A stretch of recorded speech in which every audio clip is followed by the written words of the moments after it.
Hey everyone, it's been a while since I've done a video. The brass bands and fireworks of Harvest 22 have long since subsided, and the 22 model machinery is all parked and clean and or ready for trade or ready for its next destiny.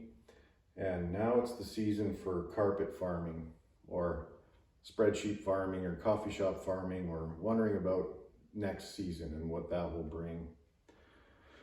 So this channel is going to be for the hardcore enthusiasts of large-scale farming or harvesting, combines, grain carts, trucks, and that whole world from a bit more of a technical perspective, although I have no affiliation with any companies. It could also be for anyone considering coming over to North America to experience a harvest for the first time, and they find themselves intrigued with this world. So this will be a bit of a more technically oriented channel. There's a lot of great channels out there covering material from large-scale farming or harvesting or both, and they're doing a tremendous job. All you have to do is search in YouTube farming or harvesting, and all their awesome material will show up.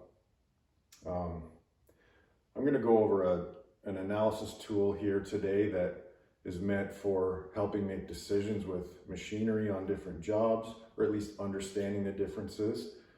We'll see how it goes. I may get through everything, I may not. We'll see if it starts to feel long. So this is Christmas carpet farming of 2022-2023 winter. We'll look at some US oriented jobs and some Canadian oriented jobs. Some very typical things you'll see on a US run, and some fairly standard things you'll see in Canada. So let's get right into the US stuff. We'll start with some quite classic 3 machines on wheat. Let me get this up here. So here's our analysis tool. I'll get you zoomed in closer. Hopefully you can see just well enough. Okay.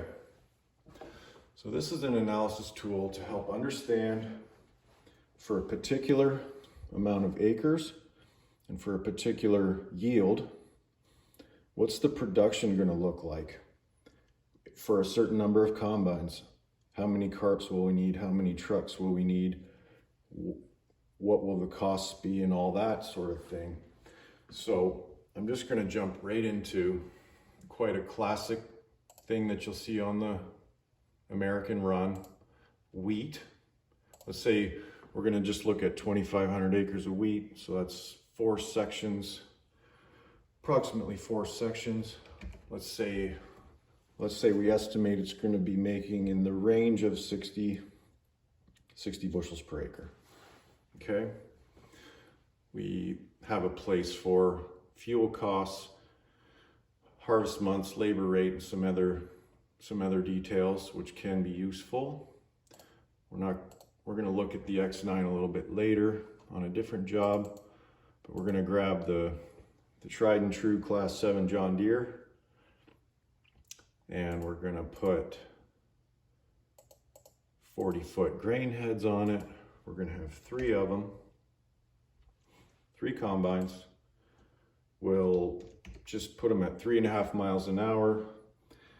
You know, depending on the group, that's a fairly reasonable middle of the road speed. We'll have another fine piece of engineering, the John Deere 8370 with, we'll put the king of the custom harvest grain cart on there, the Brent Avalanche 1196, tried and true for many years. Okay, so you have your tractor chosen. I guess I'm getting a little bit ahead. The combines have the grain tank size, the unload rate, a placeholder for fuel consumption, if a person's interested in looking at that, and the cost per hour of operation of the combine. and the header with a placeholder for cost for that as well. Then an efficiency number based upon, well, multiple combines in a field, they're not always cutting crop all at once. So there's an efficiency associated with that. And then a group efficiency. The tractor has a place for cost per hour of operation, and the fuel data from Nebraska Tractor Testing website. It's all out there. The cart has the unload rate and the auger fold time and a cost of operation. This will be our target truck load weight, how fast we're loading the truck. You can load that at full gate once you get good, and whether you're loading one or more trailers. Over here, you're loading trucks. You can select whether kilograms or pounds, how heavy, how much is going in each hopper, so the total weight on the truck. This is a very classic example of what you'll see in southern US. Loading trucks for about 80,000 pounds gross, for 54 to 56,000 pounds of grain. This is the distance the trucks will be from the combines. Now, this isn't Farming Simulator. I'll back her up for a second, just to talk a little bit. This is a limit calculator. You know, it's kudos to Farming Simulator. Those guys are geniuses. I'm not attempting to compete with that. This will be a way to understand the general production level of this project. So this will be a sort of an average distance the trucks will be from the combine. So let's say you're loading trucks here, and let's say this is a half section of land, you know, a mile by a half mile.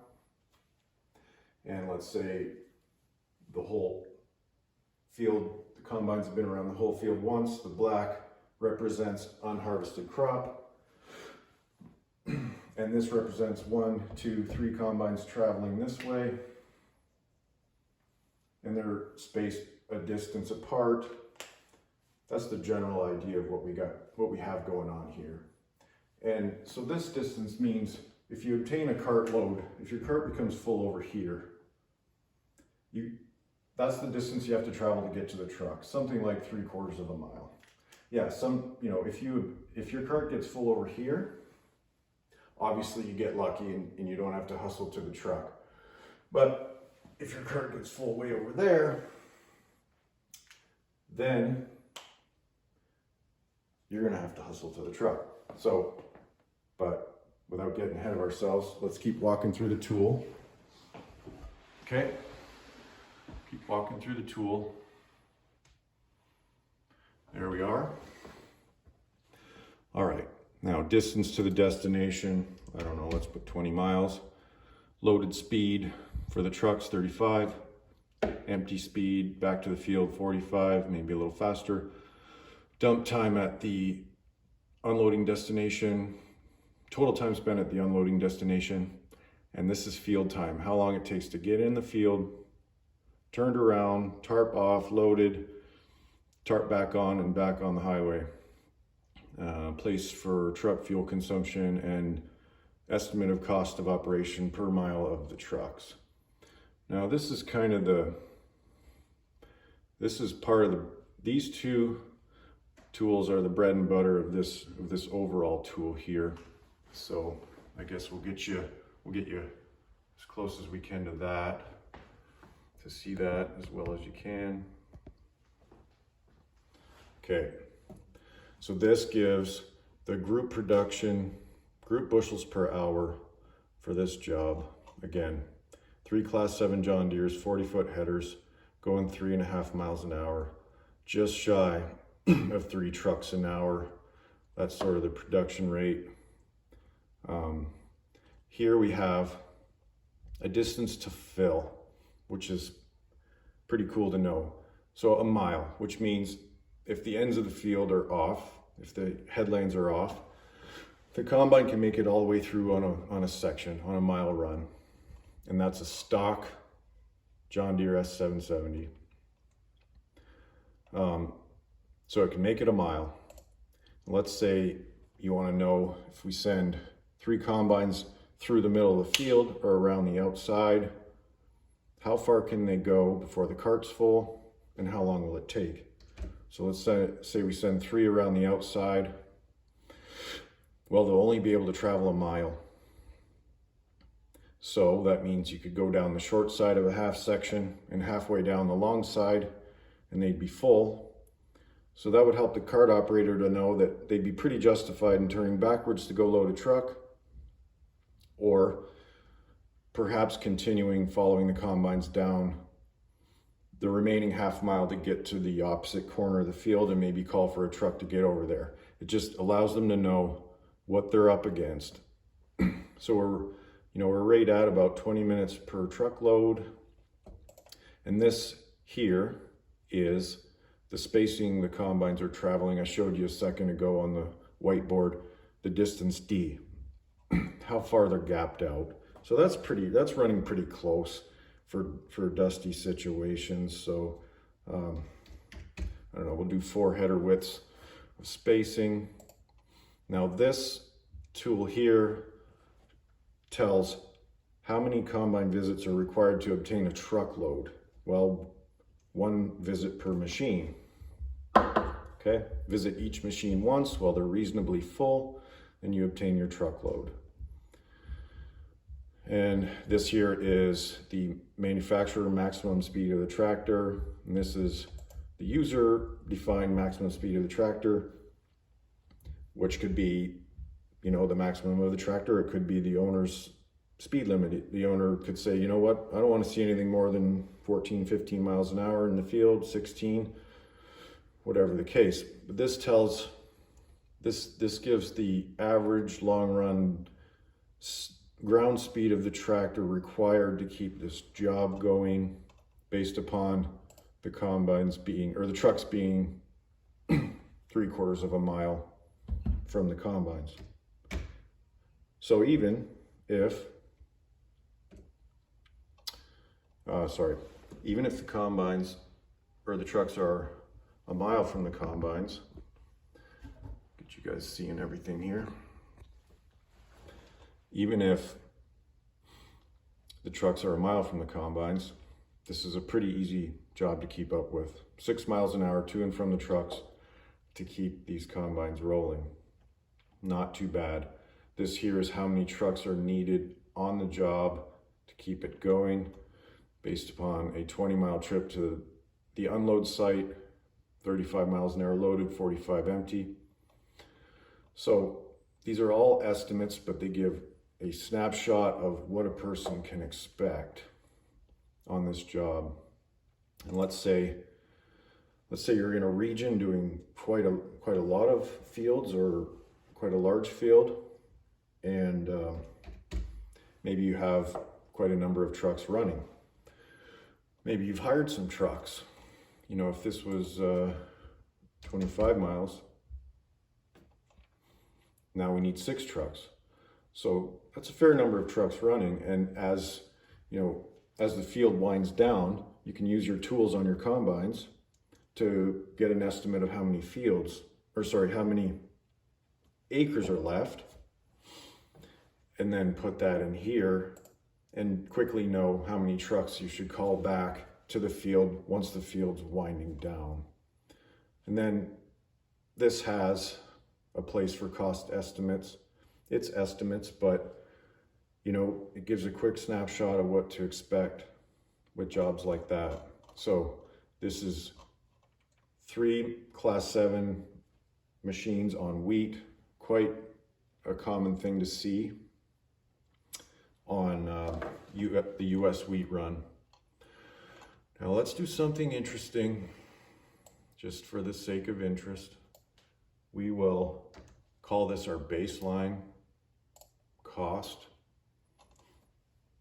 And it's interesting to look at things such as, well, let's put 36-foot stripper headers on, and well, they can run faster. How much faster? I don't know. Maybe it's 5.5, something like that. That's in range. It's in the ballpark. Okay. So what does that do for us? Well, before we do that, well, we were right at we were at 3 trucks an hour. That's where we were at. So narrower header, faster ground speed. What do we have? We're at 4 trucks an hour. We picked up 1 truck per hour. That's busy. 4 trucks an hour is pretty busy. Now our cart person is having to go an average of 14 miles an hour to keep the show going, even if the trucks are 3/4 of a mile away, still 10 miles an hour all day long to keep that show going. Okay. Now you need 9 trucks instead of 6. Whew, that's busy. But the big question is, what happens to the cost? Well, it's hard to know because, well, we put a narrower header on. Now we're going faster. We had to add some trucks, but the whole job's going to happen quicker. Look, let's put it back. Let's go 40 foot, 3.5. The whole job is going to take 53 hours, 2,500 acres. Okay, right there. 53 hours. So let's go 36-foot Shelburnes at 5.5.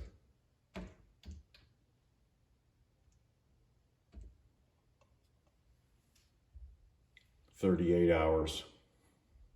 Now, look, I know Mother Nature can come along at any moment and ruin this, but it gives you an idea of the differences in an idealized fashion. Will you be able to carry 5.5 all the time? No. Will you be able to get 3 more trucks?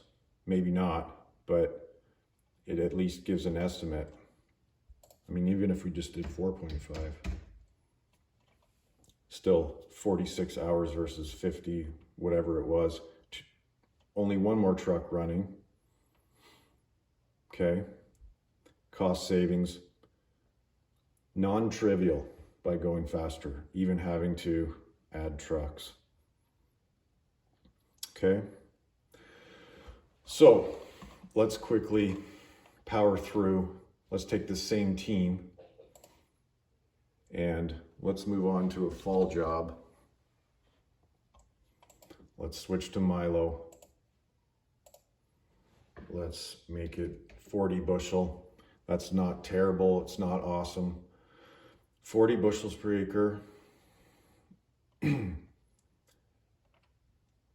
Same machines. We'll put the 40-foot grain heads back on. 40-foot headers. This tends to be, a faster crop because it doesn't demand as much power from the machine. It's only taken a little bit in. Look it up if you don't know what I mean. Milo or sorghum. It's an interesting crop. You can harvest it quicker because you're not bringing in much material. So Milo, 40 bushel, 3 class 7s, 40-foot headers, 5.5 miles an hour. 1 cart still, let's look at that. Loading trucks to 56,000 still. Okay, 3 trucks an hour is our production. But something interesting happens with Milo, and that's literally why I made this tool. Now, because of the magic moment where the amount of bushels needed surpasses what can be collected from a combine, the max possible to get on the go from one of these combines is around 330 bushel, give or take, because it has a fairly small hopper. So it's just under the amount needed for the load. So 4 combine visits are needed to obtain this load. So there we are, 4 visits. Still at our 4 header width spacing. And this number here is how full you're going to let each combine get on the first sequence. Here's what I mean.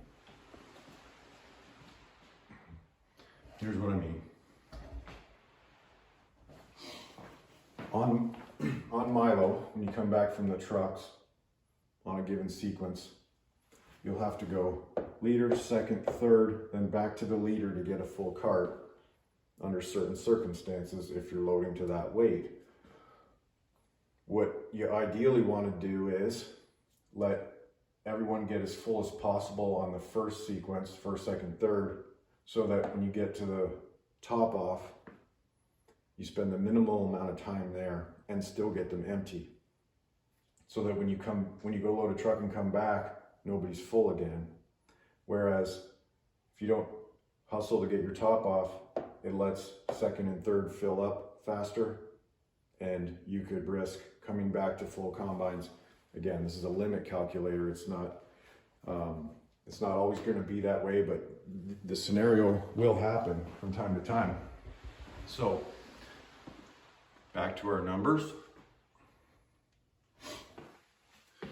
Okay, this is how full you're going to let each combine get on the first round of unloads, first, second, and third. So almost full. And then you only get about 87 bushel from the top off, race to the truck,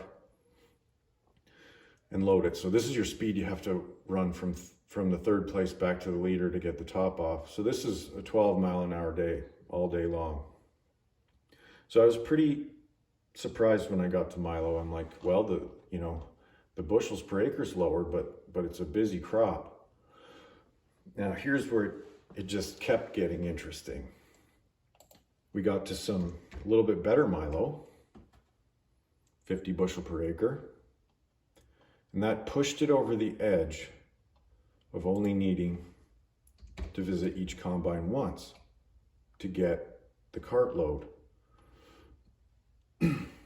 Because now you could get, nearly 340 bushel on the go. So what I forgot to do was put this back to about 18 miles. I'll put this back to 40 for a minute. This was 5 trucks. This job was about 5 trucks to keep this job going. Well, when the yield went up a little bit, of course, the cart person's job got a bit easier. Down, instead of a 12-mile-an-hour day all day long, they're more like 8 miles an hour to keep the job going.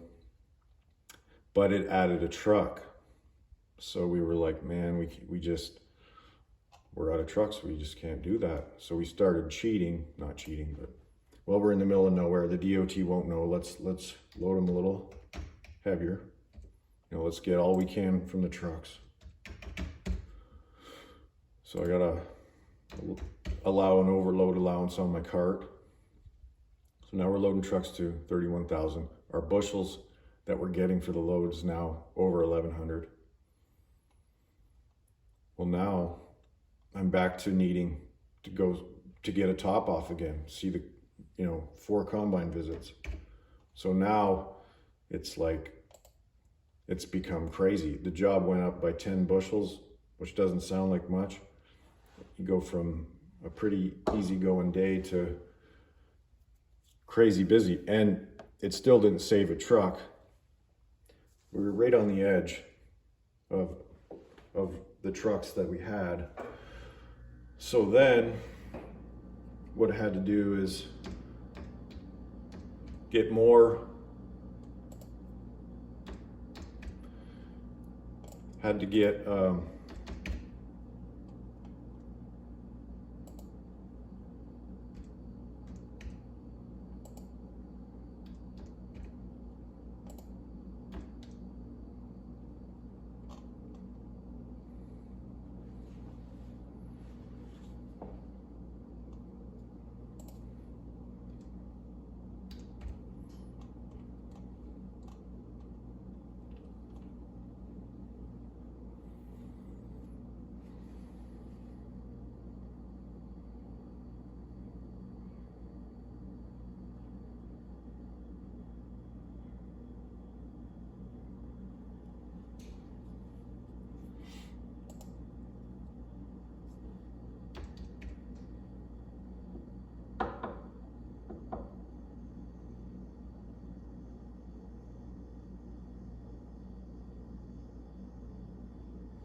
Okay, what we're gonna do is create a baseline here.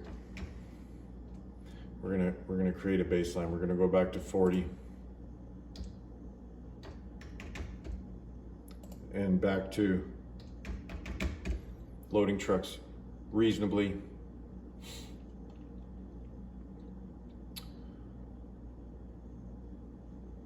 That's going to be our baseline.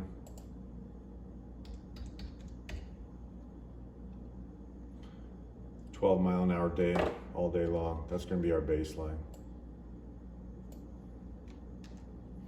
It's going to be our baseline. Put that cost in there. We're going to go, then we're going to step through at 50 bushels per acre. That made the day get easier for a moment on the cart until we ran out of trucks. Then we started loading trucks heavier.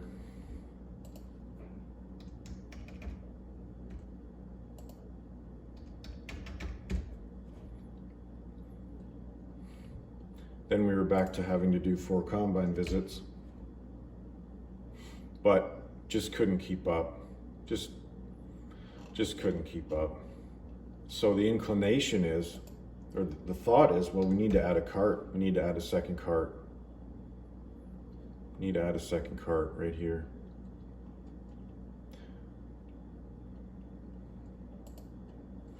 And then let everybody get a little more full.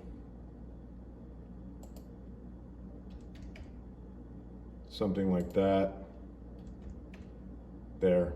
Let everyone get really full on the first 3 visits and get a small top off, 125 bushel top off from the leader.